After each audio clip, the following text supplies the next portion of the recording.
Just one. So, as an introduction to today's class, which talks about Shabbat being equal to all of the commandments, there's quite a few sources that say something similar. The most extensive is by um, Professor Nahum Bronznik. I don't think that he's related. And he gives a list of five things, but there's also a sixth. So his list includes Yeshivat Eretz Israel, dwelling in the land of Israel, Shabbat, circumcision, tzitzit, and Gemilut Chasadim. And the source is Yeshivat Eretz Israel, of course, is very easy because the Gemara in Ketubot says that a person is allowed to divorce their wife or their husband if they refuse to go to Eretz Israel.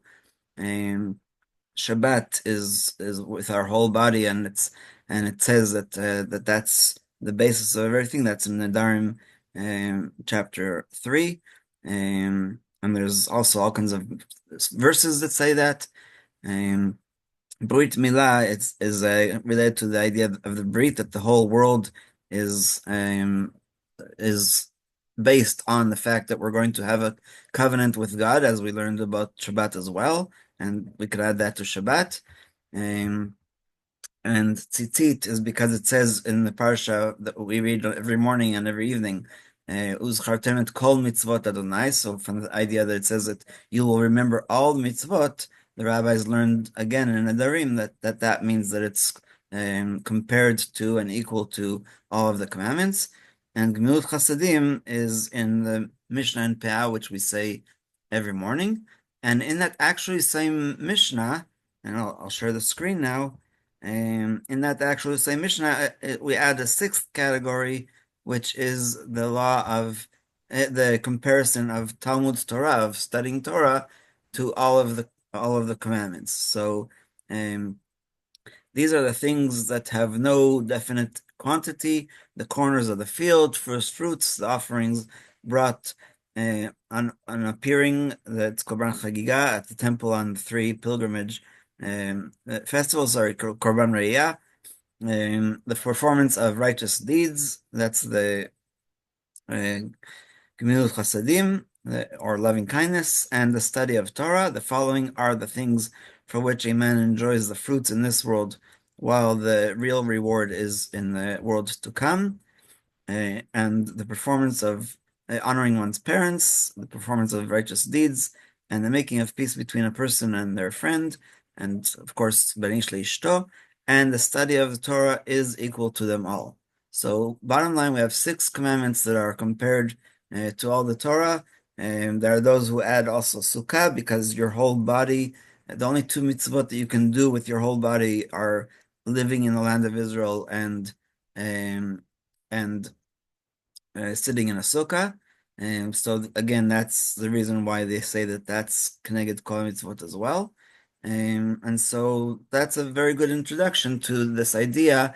And the reason why it's important to understand it is because Rav Melamed actually chooses the positive way, and I love that idea of positive thinking and positive speech, because the other way that the Talmud discusses is that if somebody desecrates Shabbat in public, it's as if they are mumar l'chol Torah kula. It's as if they are a heretic and have thrown away the whole Torah, and all he wanted to do was, drive in his car to wherever.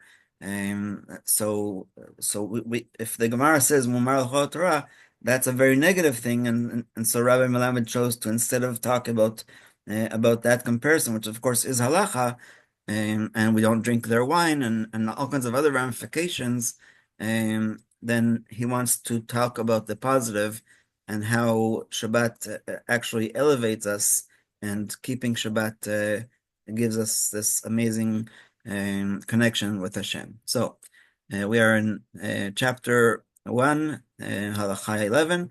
Shabbat is endowed with an amazing capacity. It allows Jews to ascend to a level that is akin to the world to come. We said that it's Echad Mishishim, 1/60th of the next world, transcend the barriers and masks that this world places between man and his source of life. absorb the light of faith and Torah, and fully connect with all the mitzvot in the Torah.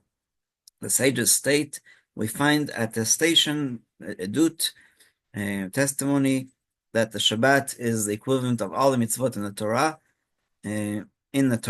Nevi'im and Ketuvim, meaning that we find it in all three parts of the Tanakh. In the Torah, as it states, the Lord said to Moshe, how long will you refuse to obey my commandments and my teachings? That was when they gathered the manna on Shabbat. Note that the Lord has given you Shabbat, and he doesn't continue with the Nevi'im and Ketuvim, but the Nevi'im, the Ketuvim is Nehemiah making a covenant with the Jews of Jerusalem that they're going to lock the gates, even though most of the merchants that were coming through the gates on Shabbat were non-Jews. I think that was the first time that they actually put blockades at entrances to streets and say, please do not drive in our street on Shabbat, but not in that form.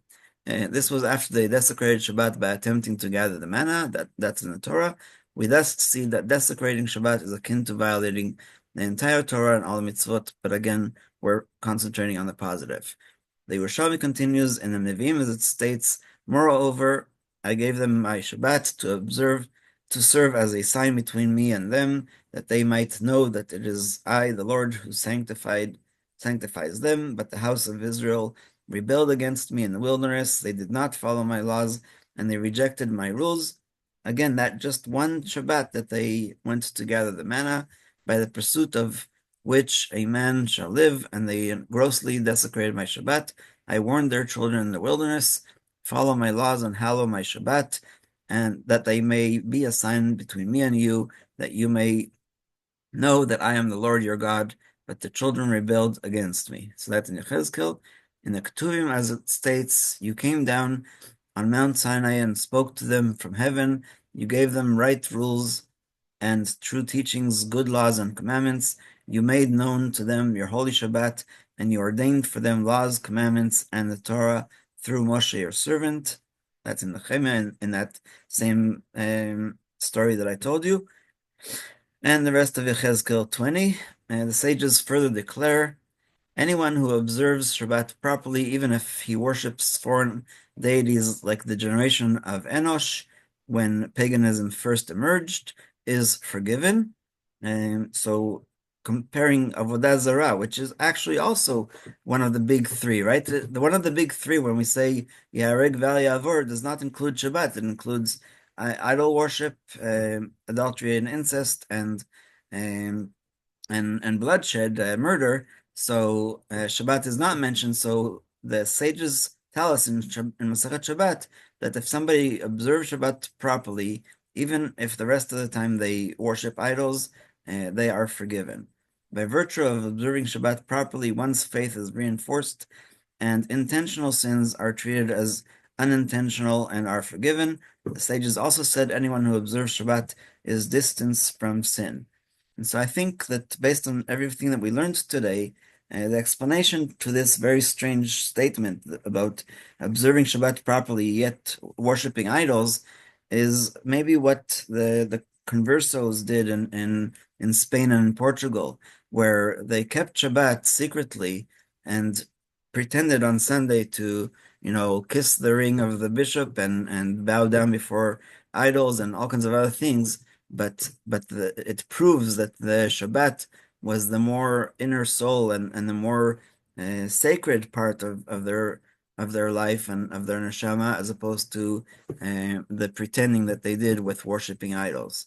And so I think that's the explanation, because I don't know anybody in the world who observes Shabbat properly and also observes idol worship of foreign gods also religiously. So it has to be that one of them is the truth and one of them is the lie, and I'm choosing to believe that if you observe Shabbat properly, it's because you really do love Hashem and you do love Shabbat and you want to be part of the people of Israel. And we'll stop here.